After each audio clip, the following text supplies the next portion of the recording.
Hasan, ادعي. We are eating breakfast, eggs, olives and bread, cheese. Hiç duyum esin o da var. And with my friends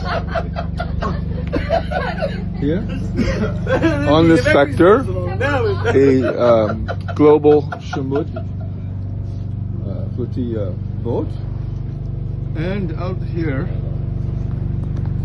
we are seeing a Turkish way out. You probably cannot see it. There's a Turkish warship out there. We are waiting now for other boats to repair their technical problems.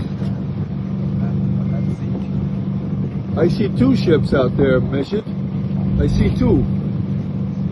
Oh, maybe just the Turkish one now. Yeah, Turkish. One Turkish boat. Two Turkish naval vessels. So there are two Turkish naval vessels out there. And my friend Meshit says that they are carrying